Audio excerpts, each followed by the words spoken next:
the poke meta getting banned away by NA. Yeah, look at this. You've got the Xerath ban, you've got the Azir ban. Like we already mentioned, the MF and the Ezreal. Now, the one thing here that's not like the others is the Ornn. But in case you have missed League of Legends in the past month and a half, Yeah, he's pretty stupid. Ornn is... That is one way to put it. Ornn is so ridiculous. I would be surprised if we got to see him in a single game. He's very strong in the top lane right now. Jace also going to be banned out from that. Exactly. Jarvan's still very good. Obviously, it's been a big meta pick all year long. You can still flex him around multiple lanes. Jungle is where he's preferred. Zoe is available in this draft.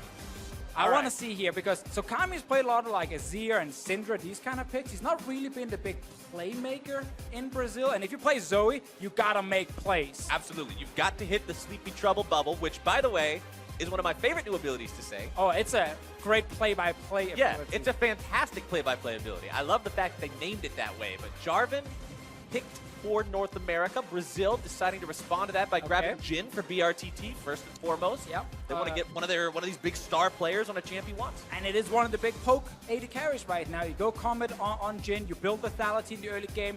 If NA wants to respond in the same style, then Varus should be the pickup, and you just have a massive poke bot lane, which is what we saw over in Korea during the Kesper Cup quite a lot. Sejuani as well with Aftershock is actually very good in the jungle and can even be moved to top lane if you want to be that kind of guy. Yeah, Aftershock, we've seen be very, very potent on tanks and There's Tavares. And here comes your Zoe lock-in. North America, not disappointing for the showmanship. We're going to see our first Zoe game and our first All-Stars game.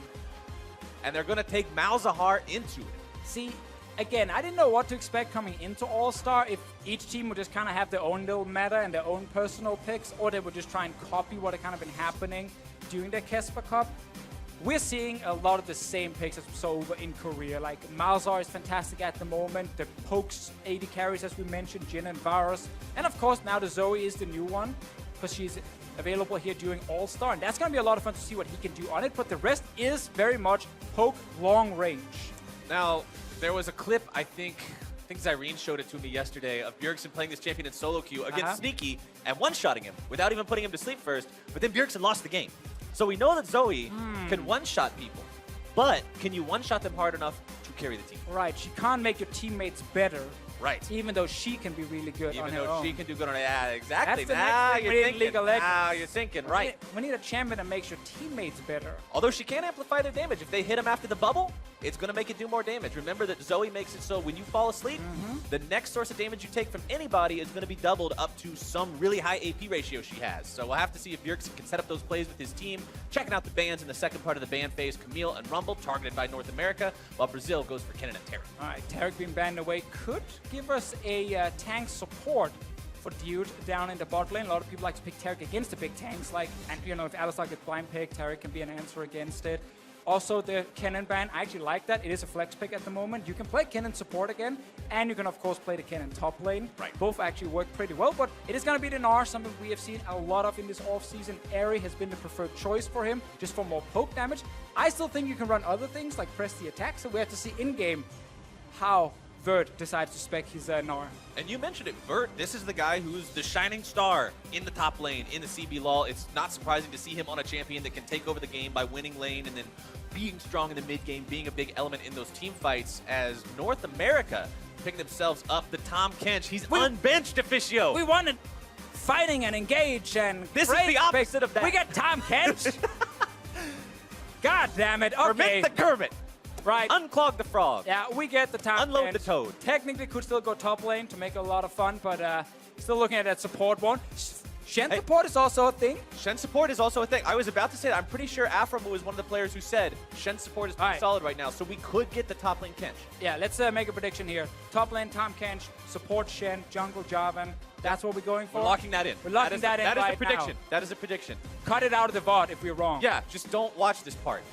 All right, one more pick to go for Brazil. They've still got to get their own support. Looks like they're going to go ahead and go for some mad playmaking of their own. But now I kind of want Tahm Kench support against the Thresh just to counter his hook. I mean, you want it from an analytical perspective, but from a viewer perspective, you don't want it because then nothing ever happens. And it's Thresh true. The hook, it's true, but now it's a conflict inside my head right now of like, do I want the best comp available or do I want the most fun on the Rift? Well, it looks like North America's going with the best comp available Yeah. because they seem to have put Hanser onto the Shen, Aframu onto the Tahm Kench, which means that, like you just brought up, it's going to be very hard for the Brazilian All-Star team to make plays onto North America with that Tahm Kench able to save. Also, just, yeah, looking, as you said here, with Tahm Kench able to save, you know, it's not just against the Thresh. There's a Malzahar ult someone, Tahm Kench is there. You have a Sejuani engaged with her ult, well, Tahm Kench is there again. So it is such a good pick, and it's really showing us that both teams here, picking super strong meta comps, they're definitely here to actually show that they are ready to represent their regions by winning, and not just by playing a lot of fun Not just by picks. memeing, right. Not just by memeing around. But it should be fun to watch, and especially I like the Tahm Kench with the Varus and the Zoe. I mean, these are both immobile carries, right? You need to have ways to try to protect these guys extra. Zoe, I think, Zoe to me comes off as deceptive because people look at her ult and they see her as having some mobility because she jumps forward. But Yeah, it's kind of fake mobility. yeah, it's fake mobility. It brings you back to where you started, so you never actually get anywhere. Fun fact, if you hourglass after you ult forward, you will still jump back. And then you're hourglass actually at your original position, and then right after, Tahm Kench can eat you. And then Tahm Kench saves you, gobbles you up, gets you to safety. Let's see how it works out for these guys. Heading into match number 1, the crowd is excited. The players are ready to go. Let's see who can walk away from this one with a win under the belts and start All-Star 2017 off strong. North America out the gates on the blue. Brazil rushing out on the red side now.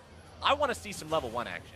I doubt we're going to get to see it, but I want to see it. Listen, I think we've made it very clear during this pick and ban phase, we want to see action. We want to see big plays during All-Star. It's all these players here voted in by the fans of their own region to represent both Brazil and North America. We see actually potential level 1 invade.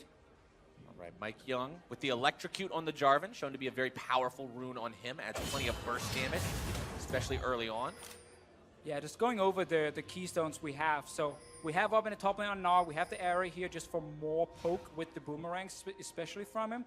Mid lane, we have the spellbook from Kami. So that is going to be a lot of fun, meaning, of course, he can change his summoner spells during the game and also reduces the cooldown on his summoner spells. Because what's very important on Malzahar is being able to flash. Right. The flash ult engage, it's so big. It's exactly what Kobe was talking about, right? You take the right rune setup, you can get under a 3-minute flash, which is really capable of catching people off guard.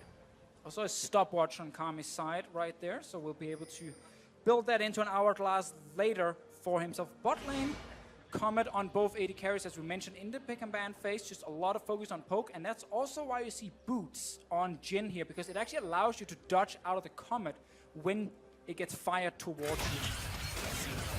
Oh, didn't dodge out of that one. Not if you're slowed by E, I should add. If you're slowed by the E from Varus, you will not dodge it. If you're not slowed by it, you will dodge it. See, prove me wrong instantly. God damn it. That is not the best possible start, but hey, everybody makes mistakes. BRTT taking a little damage early on, fires back with his own Comet, manages to land that one. And again, I just want to add that a little further because we were testing that back in the European office. If you have 355 movement speed, you can walk out of Comet.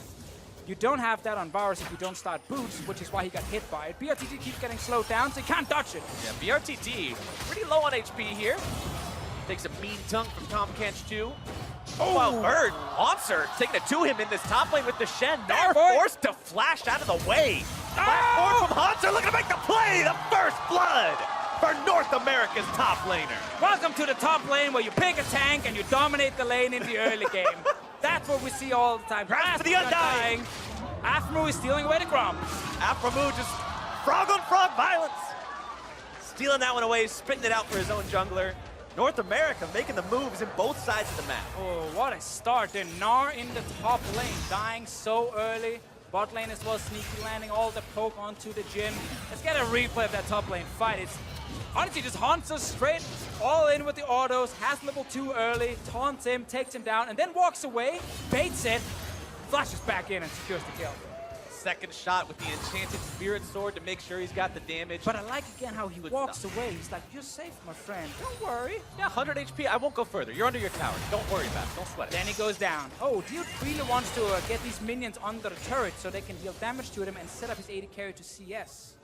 Very smart technique if you don't want to hit enemy champions. Hit the minions instead. All right, Revolta. Seeing if maybe he can make something happen, but I don't think so. As you can see, there's a zombie ward hanging out in that brush. Oh, keep an eye on him. Zombie ward's one of those new runes that has seen a lot of use. I think in the early preseason. I think it's overpowered, actually. Very strong. I think it's so good, especially on junglers, but also on supports, where you place a lot of vision.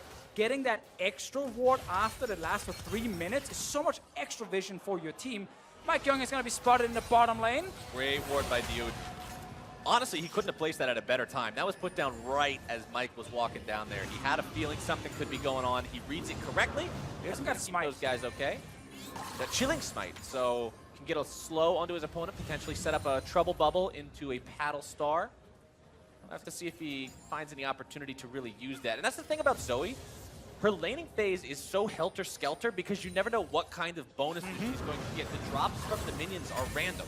And I also want to talk about what Bjergsen just did here. If you want to get some wave clear on Zoe, then you've got to place your Q to the side of the minion wave. So when you're shooting it in from the side, you're hitting 2 to 3 minions each time. And then suddenly she can actually start pushing lanes. If you're just shooting it straight at the minion wave, when you're standing right in front of them, you only hit 1 or 2 max. Plus you do very little damage because the Also thing that. increases in damage as it travels, and you just got to give it some time to breathe. Yeah, we're going to see a lot of like Zoe dancing around, shooting her Q behind her, and then firing in front of her to get the extra damage with it. You can then use your ulti to again push yourself further forward so it will travel even longer, and it's actually suddenly really hard to dodge it because it's over these different walls and it's hard to kind of keep track of her, and it's not easy to dodge the skill shots from Zoe. See, there you go. Bjergsen shoots the thing backwards, fires it forwards. The usual pattern you'll see is they'll hit the bubble, they'll shoot it backwards, and then they'll, like you said, they'll ult forwards to give it that extra little bit of range to redirect it for maximum damage. Kind of like old Nidalee spears. It's all about the range. Jumping backwards. Yeah, jump backwards, throw another spear, and just keep throwing them out until somebody hits one. You're going fishing. Let's see what happens right now, because bottom side, it is controlled by Brazil. Top lane, MikeYeung, though, is looking towards this poor little Nard that already died once. He's still doing fine in the farm, though. 38 to 36. He's ahead of Hauntzer in terms of CS, which you'd This is expect Nard to All-Star, though. It's about kills, not farms. That's, well, they also picked Tom Kinch, so... That's true. Yeah, they I don't know. picked I'm a little bit confused. As Hey! about kills. There's your comment. You guys saw that? Dodged right out of it. Also, you also got the Swiftness boots to make it a little bit easier. That's another thing that's back in the meta. Rush Swiftness. Dodge Very much so on Jin. Yeah, dodge away from the comets. Don't take that extra damage. Also dodge whatever other poke is actually being fired towards you. MikeYeung doing some counter jungling, wants to steal away this chicken camp, make sure that he deprives Revolta of as many resources as possible. Mike now level 5. Bjergsen level 6, so he will have that ulti to give him some extra range, but remember that Zoe's ultimate, it's not like a lot of others. It's not like Malzahar, where the ultimate opens up this huge next level of options for you. Yeah, it's actually just a small part of her kit. The fact that she can jump forward, get a bit of extra range, and then of course she would just end up having to jump back to her original place. So it is a very strange ulti to use, and it's so much more about landing the long range Q, and then of course landing the CC from your E. Like, that is really what Zoe is about. And then, of course, if you can get a crazy summon spell, that's a bonus. Yeah, that's always going to be nice. Vert eating a lot of damage from Hauntzer yet again as he dials in these taunts, but that's the problem with Gnar. Even if you get some good damage onto him as a melee champion, as you're walking away, he can still return the favor onto you. Hauntzer in a solid spot here. I mean, honestly, taking anything into Gnar, any melee matchup into Gnar, you're usually going to feel rough, but he's doing all right for himself. It's also important to talk about how, you know, before the runes were changed, Gnar against tanks could just go like things like Fervor of Battle, and have in the late game when he kept getting a ton of hits on them, you just get so much bonus damage, and they really struggle in split push against them. It's really not the same power with the more poke focus we see from Gnar these days. You could go press the attack if you want to go towards that route, but it's not the case in this game here. Let's see what happens around mid lane. Dude is on his way. Revolta is here as well. Bjergsen knows something is up, gets himself immediately to the other side of the lane, and Brazil's plan will be foiled this time around. But Zombie ward, though. Again, a lot of zombie wards. If you play a lot of solo queue, get zombie ward if you are a support or a jungler, because people do not check brushes. Those wards will last a full extra 3 minutes, and you get so much vision for your team, and your teammates won't die. Because they're just as strong as a normal ward. The sight isn't less than a normal ward. It's the same thing. It's just the fact you can kill them with one hit, and you can see the ward. You can see them, and you can kill them really easy if they're there, but like you said, if you don't walk into the bush, you never see the ward, you can't kill it. It's actually the way to make your teammates better, because they can see stuff on the map. If they look at the minimap, let's see top lane. Let's see if they can make it happen. Oh, Hauntzer messing that one up a little bit. Vert getting himself away, but the Battle Star. That's a paddling. Bjergsen grabs the kill. Bjergsen able to aim it with second one. Let's see. Oh, now it's going to be trouble for Aphromoo. Tries to get yourself away over the wall. I don't think it works that way, Deficio. I don't think he's going to be able to do it. Still walking out. Barely getting away. Aphromoo gets out alive. Stays alive right there. Had to use his summoners. Meanwhile, Sneaky trying to get a bit of poke Nope. on Revolta here. Bjergsen No sneaky poke. No sneak poke yet. Hopefully late, if he keeps firing, he will hit at least one. Well, I mean, that would be the plan, I would hope. I mean, he's also hit a few in lane, abusing the slow from Boros E. I do like the fact, though, that the Brazilian team on the bottom side is really controlling what's happening. It's actually allowing Dude again to be around mid lane. Bjergsen's flash is available, though. See if Bjergsen can get himself out of this one. Diode wants to look for it. Flashes away immediately, and that'll be a Thunder Spell blown. Because it is important to note, do not use your ulti to try and escape like that, because you will jump back. It tells the Thresh exactly where to aim the hook. Exactly. You won't actually get that far away before you are back in open arms of the Thresh. Flash playing it safe here from Bjergsen's side. All right, 15.3 thousand gold to 13.6 thousand gold. So you've got a decent little lead for the North American team, but it's nothing that they're completely running away with the game yet at 10 minutes. It's solid, but... I mean, typically when NA gets small leads, you guys do celebrate it quite a lot and really build up the hype, like something big is about to happen, and maybe it's this game, maybe Well, I it's hope this something tournament. big's about to happen. I mean, All-Stars. it could be this tournament as well for North America. It's a good lineup. I mean, we're also really good at doing well in tournaments that don't matter. It's very true, but this tournament... Let's see. This part we kind of missed due to the new runes, whatever. Ooh, yep. Bjergsen, on the other hand, Bjergsen's got it. He's smack ready. him right in the face. Monster again going for these taunts. He's so aggressive into Vert in this matchup. He's not willing to let this Gnar sit there and poke at him with the auto attacks. Every time he gets the chance, man, he's taunting in. He knows, again, if he gets onto him, he wins the fight here. Bot lane as well now. Aphromoon and Sneaker was actually pushed on the turret for a while and therefore lost the bottom side, but now they are starting to push back. We see all the control wards from NA as well, making sure they don't, get surprised by any fancy roams. And these 80 carries and these item builds right now, Deficio, this is like a flashback to a previous episode for me. This is what the bottom lane meta looked like for so long. Back in Spring Split when you had Varus and Jhin lethality over and over as Vert and Haunter into the fight. Bjergsen looking to make his way up here too, maybe get that kill shot. Haunter thinking about going underneath the turret, decides against it. Meanwhile, Mike Young and Revolta both bottom side. Might get a big fight here. Of course, TP and both top laners. Shen ulti also available. Revolta's just waiting for a potential gank. Volta looks like he's calling this one off. Both junglers have about the same amount of economy on them. He's so low, though. BRTT is so low. You gotta be careful here. No, Mike already left. I don't think you're really in too much danger. Sneaky and Aphromoon not really looking to pressure this too much with Varus and Tahm Kench. Happy to farm it up, shove it out.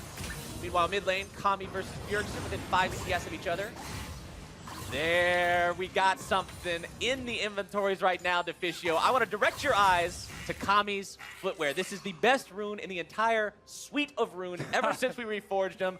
That man's rocking some free-ass boots, and that is exactly what you want. They don't cost any gold. They give you 10 bonus movement speed. That stays on the upgrade. It is such a cost-effective. You're a great salesman. Well, You want to buy 2 pair? I like them as well. I do like them, but melee. Oh, now he's able to find the ulti down into Bjergsen. He's got Revolta here as well. Silence into more CC. Haunter's able to make the save with the ultimate, returning some damage onto Kami. Bjergsen lives to see another day, and North America will also be able to take first turret bottom side. Yeah, that's the first turret for them. Bjergsen stays alive because of the Shen ulti. Dude was on his way, but he just couldn't get there in time. I actually still like the play from Brazil here. Just trying to lock down Zoe. She can't really escape once you get onto her. Aphromoon. Comes another play. It's Mike Young going to be delivered into the mid lane turret. Dunks him underneath the turret, but Kami's able to stay alive for now. Diude going fishing. Finds his way onto the Kench. Aphromoon going to be in some trouble. Silenced up, stunned up, and taken down. Bert grabbing the kill. There is only one target he actually wanted to hit, and that was Tahm Kench. No way out. Aphromoon's flash is still gone after he lost it around the mid lane earlier in this game here. That's the first kill now for Brazil. Plus, if you hit anybody else, the Tahm Kench just eats them to safety, Exactly. gets them out. It's a That's problem. why you want the Tahm Kench. Gotta take him Uh-oh. down. More fighting. Here comes the rotation squad looking to make another play. BRTT opens up the firing range, but Diude's the one who's taking a whole lot of damage. Haunter, again, not able to find the flash taunt. Bert continuing to look for Sneaky, but now the attention has been turned over to Haunter as Mike Young makes his entrance. Revolta is low, out of mana. Sleepy Trouble Bubble not going to be finding anyone. Bjergsen's able to find the damage, and Bert goes down. Now the taunt has connected all the way onto Kami. He's out of there too, and North America's got themselves a double. Oh, what just happened right there? They were trying to make a play top lane. Suddenly Haunter shows up. Bjergsen is actually flashing forward here. Not flashing forward. I don't think that was his real flash. Was that That was a fake one? fake flash. Fake forward. flash. So hard to tell. That's honestly one of the strangest things about watching Zoe. You'll see the guy flash, you'll think, oh, he fat-fingered it. There's no way he would want to flash there. It's like, no, he just had the extra one. Always gotta look for different summoner spell usage from Zoe, or items as well. It's gonna be one of the fun things about casting her in big team fights out of nowhere. Oh, it's gonna be such a mess. I'm gonna have. I guarantee you, I'll goof it up at least once. All right, let's see it again here. So there's TP available from Hanzo. Uses the top, sneaky baiting everything. Nice ulti from him actually, buying so much time. And Kami's on his way back to base to get TP. He has heal right now in Malzahar. He's gonna switch that heal to teleport with his spellbook so he can TP into the fight. But by the time he's doing that, he's actually too late. Yeah. And the fight is over. Now he arrives. Oh, Wait! what am I doing? And now it's on cooldown. Man, that is a shame. But Hauntzer is now in a little bit of trouble. He's been bullying Vert for quite a while in top lane this game, but Vert has now found himself in the spot that Gnar normally finds himself, pushing Hauntzer away, taking him low, maintaining control of that bottom lane as Sneaky pushes up at the top side. BRTT trying to defend it, but he's got to be very, very careful. You can see Aphromoo hanging around up here too. Diud also wants to be a part of this. BRTT and Diud, you know, the bottom lane for the Red Cannons, one of the better teams in CBLOL. These guys, we got to see them during MSI as well. So these guys have shown themselves to be an impactful duo. They've shown themselves to have synergy before, but this game they're struggling to get on the board too much. Well, I just love they're always trying to be aggressive, you know, both back in CPLOL, but also here we've seen them try and set up some plays. Now, they've not been too successful just yet in this game here. Now, again, as you mentioned, struggling a little bit against this Varus and Tahm Kench, because you can't make plays in the Tahm Kench Varus lane. Like, he's just constantly denying it from here, which is why he's roaming. He's leaving. He's going mid instead to make plays. But that's QSS now as well on Bjergsen. Good thing though, they're getting bot lane tower. Revolta was down there. The Gnar is starting to poke down the Shen. NA will respond top lane. Now this gold lead, especially with this second turret going down up here for North America, is starting to get a little bit out of control. Bjergsen going to find himself jumped on yet again. Drops the flash, going to be stunned up. QSS to get away from that one. Sleepy Trouble Bubble prevents the chase, and he's out. Kami was just not in range to actually flash ult him. At least wasn't fast enough if he was close enough. MikeYeung starting their Rift Herald as well. Always gonna be interesting to see if teams are finding new ways to use an objective like this. I don't think so, because the runes didn't really change how you use the Rift Herald, but I'm always kind of waiting for meta changes during off seasons where someone's like, oh wait, maybe we should use it like this instead. Sadly, probably not gonna be big changes with the Rift Herald. No, there's not a ton of different ways you can use it, I guess. I mean, you can use it as a bait, or you can use it, usually you mostly just see him to take the mid turrets. Yeah, I know, but what about... Trying to theory craft some new Rift Herald magic. It's really difficult when it's so simple that it charges a tower and kills a tower. It headbutts a turret and kills itself if it attacks too much. If you could just do more things. Yeah. There's a rune to change how you could use it. Oh, a rune that changes the objectives. There you go. Okay, there we go. Rift Herald becomes something different. I don't know what. Like, yeah, I mean, farms the jungle. There's a reason that we're casters and not game designers. I don't know what to do with it. Send it to the jungle to clear all your camps or something along those lines. But right now, we can only send him into turrets. So we'll have to see where they decide to use that when as Sneaky continues to farm. He's got the Ghost Blade, Serrated Dirk #2 in the inventory. It's that lethality stacking I was talking about earlier. Gotta get that Dusk Blade. Gotta be able to deal maximum damage against some of these squishy targets on the Brazilian side. Obviously, BRTT wants to do exactly the same, but he's actually changing it up a little bit. And it's very effective right now with the state of the game, because look at the itemization on the tanks. It's health in both top lane and jungle. These guys are just stacking health. There's no extra armor there, so that lethality is still going to pack quite a punch, even on the front line. Exactly, and also we got to see top lane here. Aphromoo actually went with Biscuits for himself to be stronger in the laning phase specifically. I didn't really get to use a whole lot of Biscuits because he never really got poked down in the laning phase, but that is one big thing you can do on melee supports. If you think there's a lot of poke in the lane you're playing against, Biscuits super good from the inspiration tree. There's some of that poke from the piercing arrow from Sneaky trying to get its way onto Kami. Rift Herald used by MikeYeung. Nice big headbutt will take that turret down to 1/4 HP. Bjergsen has a cleanse, looking to make the move. Sneaky grabbing the kills. One piercing arrow shot through 2 hearts at once. And we just talked about some of the squishy carries on the Brazilian side. Well, those 2 carries just died straight away. They were trying to defend this mid lane tower. Bjergsen with cleanse and QSS felt so comfortable he could jump in and add more damage to what Sneaky was already setting up. And that showcased something important about Battlestar that I think sometimes people forget. it's AoE. When Paddlestar explodes, the damage happens in a small radius around whatever it hits on. It's not a Nidalee Spear. So he was able to do enough damage to set Sneaky up for both of those. And now North America can transition. They can go grab the Mountain Drake. First Drake of the game at 19 minutes is a little bit slow, but they've been busy getting killed. It's a European special. In the US, yes, we don't really do those Drakes early game. Drakes aren't really the name of the game. No. Let's see it again, So he's setting up this huge hit. And then Sneaky just needs to land a Q, picks up the kills. And there is a reason we talk about how Zoe is just insanely strong at the moment. And one of the big reasons is the amount of damage she deals when she hits one of these big skill shots. And again, it's not that easy to dodge around it because you don't always see where she's firing it from, and it does actually fire pretty fast towards you. So if you don't have any mobility to get out of it, there's a high chance you're gonna get hit eventually. All right, firing range opened up onto Sneaky, trying to buy himself some time. Stand United also gonna be used, flashing out of the way. Aphromoo gonna be brought in, so is Haunter. They turn it around, and Dude falls. Now can they find any more? Revolta trying to get out. Bjergsen gonna be coming up from the side. Sneaky trouble bubble falls a little bit short. Wants to make the Paddlestar hit, not quite able to find it. Rooted up by the Deadly Flourish. North America takes one. Also very good silence right there from Kami's side. Actually made sure that Bjergsen couldn't ult forward at the same time as he fired that Q. But top lane again, the globals from North America, the Tamkins, the Shen, so hard to play against if you want to try and force that single kill in a side lane. It's never just one person sitting there. It's always 2 to 3 guys and then the rest of the team joining up.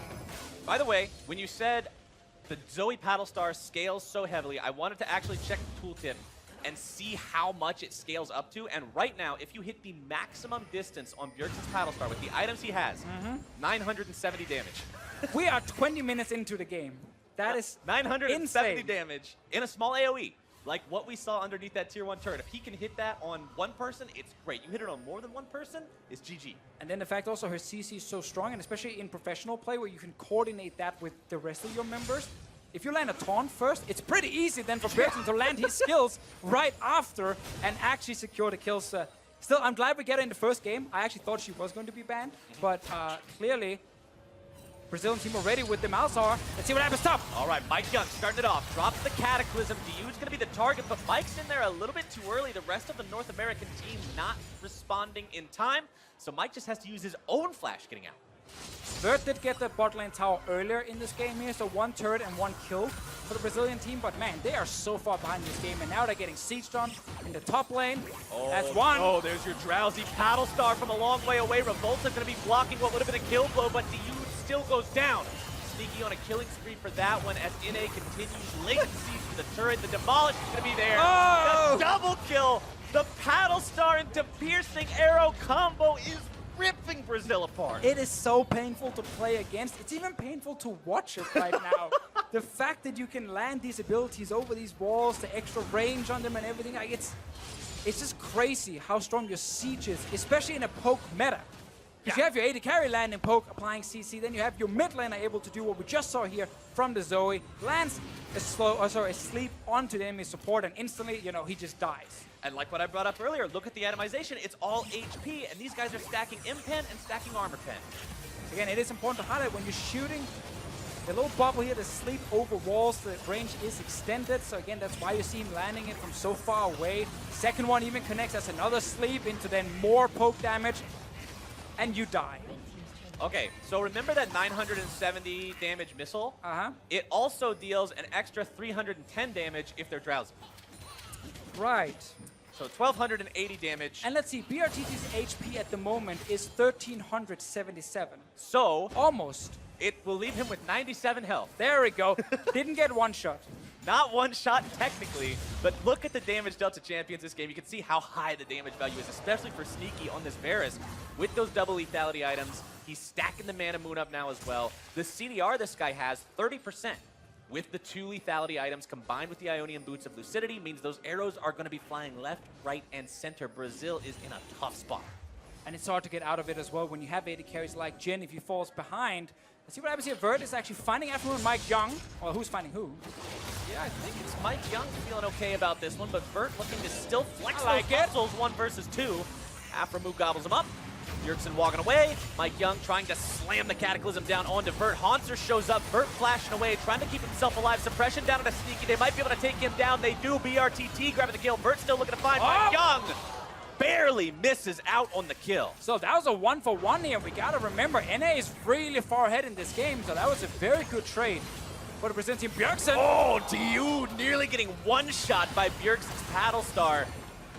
Sleepy Trouble Bubble. Oh, he stepped onto it. Bjergsen grabbing even more damage. That's the problem with this skill too, Deficio. If you miss it, it sits on the ground and it can still step on it. I feel like we've highlighted 10 problems already when it comes to playing against Zoe. There's so many Everything things is you have just to a be problem. mindful of. So many things. Still though, if you do want to try and shut her down, again, Oh, Sleepy Oh, she's Trouble. gonna fall No, asleep he's now. done. That's your Paddle Star. Bjergsen on killing spree. if you do want to try and shut her down, you gotta bring CC, and you need to be able to actually just flash onto her and CC her. That's obviously where the QSS is very smart from Bjergsen, to try and avoid dying instantly against it. But once you actually lock her down, she doesn't have great escape tools. She's very good when she's ahead. She snowballs so insanely well, probably the best out of any mid laner right now. But if she falls behind, or if you can actually jump her with Flash, Malzahar, ult, and QSS is on cooldown, she will not get away after that. Sadly, again, it's really hard to do, and there's also a Tahm Kench. There's also a Tahm Kench. There's also an 8,000 gold deficit. There's also this Infernal Drake being taken, which is going to multiply her damage by another 8%. And Yeah. 8% is one of those numbers, it feels tiny, you know? But when you're doing 8% of 1,300 damage, it's pretty big. Let's see, BRTT. Infinity Edge completed, fine Afromu. Afromu, suppressed, bursted, gets the thick skin off, trying to stay alive, but not today. And actually, again, the Infinity Edge right there from Jhin is actually a pretty smart adaptation. If you're already losing early game, don't just stack more poke, because you need to start forcing fights and try and win those fights despite being down a ton of gold to then get a Baron and get back in the game that way. So going Infinity Edge just make him stronger also when it comes to try and burst down a tank. Because stacking lethality against someone who's stacking armor doesn't feel great, won't do you any favors in team fights. Infinity Edge, much better on Jhin for killing tanks. Oh, Revolta loses half his health there. Bjergsen, with the solid aim on the bubble, realizes, hey, even if he backsteps to avoid the projectile, the trap falls in front of him, he has to step on it to get away. BRTT, like you said, trying to build for these team fights, trying to give his team an opportunity to find a way back into this game. But when we were looking at Champion Select and we were saying, hey, these guys are drafting try-hard team comps, they're kind of playing what Korea was playing, doing the Kespa Cup thing. Well, the problem with poke comps, it's like you said, when they fall behind, they feel really bad. When they are ahead, they feel super good. Vert right now might actually be in trouble as a TP coming. Okay, Bjergsen and Haunter together. How did he get a What they TP? can find. Let's... Because why not? Because why not? That is the best answer.